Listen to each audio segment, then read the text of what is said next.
صلی اللہ علیہ وسلم میرے گھر میں غربت رہتی ہے، کیا کروں؟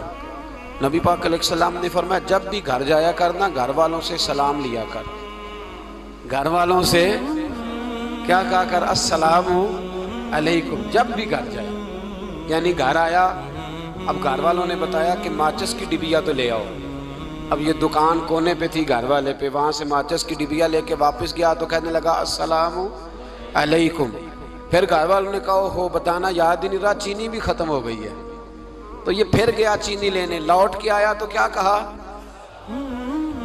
جب اللہ چاہتا ہے تو کہے، جب اللہ کے رسول چاہتے ہیں تو کہے۔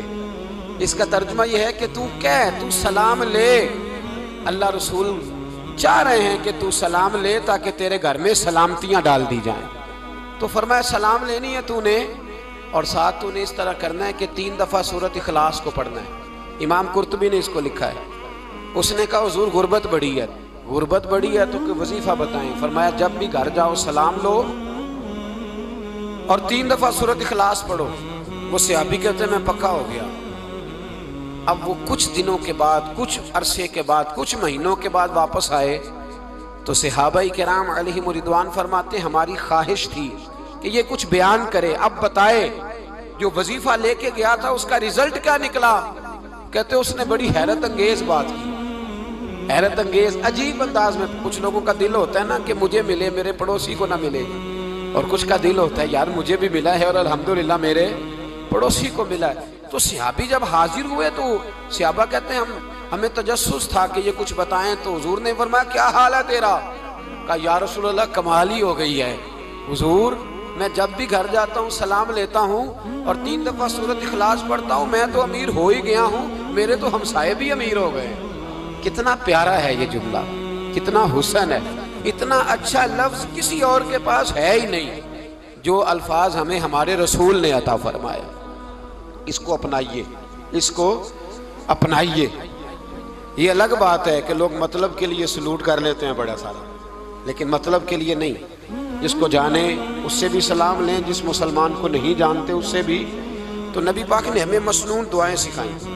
رات کو جب سونے لگیں اللہ کے رسول صلی اللہ علیہ وسلم نے ہمیں دعا سکھائی۔ حضور نے فرمایا جب سونے لگو تو مسلم شریف میں فرمایا تم نے یہ دعا پڑھنی، اللہم باسمک اموت و احیا، تم نے کہنا اے اللہ میں تیرے نام پر مرتا ہوں اور تیرے نام پر جیتا ہوں۔ نبی پاک صلی اللہ علیہ وسلم نے ایک حدیث میں فرمایا کہ یہ جو نیند ہے نا یہ موت کی چھوٹی بہن ہے، یہ موت کا ایک حصہ ہے۔ جس طرح انسان سو جائے تو کوئی خبر نہیں ہوتی کیا ہو رہا ہے، بالکل وہ اٹھا ہے تو اس نے کہا ہو یہ کیا ہوا، سو جاتا ہے نا آدمی اسے خبر نہیں ہوتی، اوہو میں نے تو 11 بجے اٹھنا تھا یہ تو 3 بج گئے، اب اسے خبر نہ رہی۔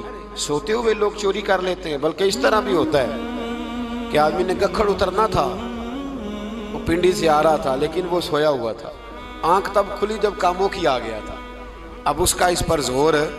تو فرمایا کیا پتا اب تو کھل گئی کاموں کی، جا کے لاہور جا کے کسی جگہ پہنچ کے، تو یہ بھی ممکن ہے کہ کھلے ہی نہ، نیند ہی موت کا سبب بن جائے، تو کہہ کے سو کہ یا اللہ تیرے نام پہ سو رہا ہوں۔ اللہ کس نام پہ سو رہا ہوں؟ یار اگر ہم ان دعاؤں کا حسن سمجھے مت، اللہم باسمک اموت و احیا، یا اللہ میں تیرے نام پہ سوتا ہوں اور تیرے نام پر اٹھتا ہوں، گویا کہہ رہا یا اللہ میری نیند بھی تیرے فضل سے ہی ہے، اور اگر آنکھ کھل جائے تو وہ بھی تیرے فضل سے ہی۔ کتنا اعلیٰ نبی پاک علیہ السلام نے انداز سکھایا۔ اور پھر بخاری شریف میں حدیث موجود ہے، فرمایا جب اٹھو تو کہو الحمدللہ الذی احیانا احیانا بعد ما اماتنا والیہ النشور۔ فرمایا جب تم سو کے اٹھو تو پھر کہو اے اللہ ساری تعریفیں تیرے لیے، تمام تعریفیں جس نے ہمیں موت کے بعد حیات دی، موت کے بعد فرمایا احیانا بعد ما اماتنا، ہمیں مرنے کے بعد گویا اللہ کا شکر ادا کر کے آنکھ کھل گئی۔ دیکھیں کس طرح اسلام مسلمان کو اللہ کے ساتھ جوڑتا ہے۔ فرمایا شکر کر، آنکھ کھل گئی، کہ یا اللہ تیرا شکر ہے تو نے موت کے بعد ہمیں دوبارہ حیات عطا فرمائی، یہ شکر ادا کرو۔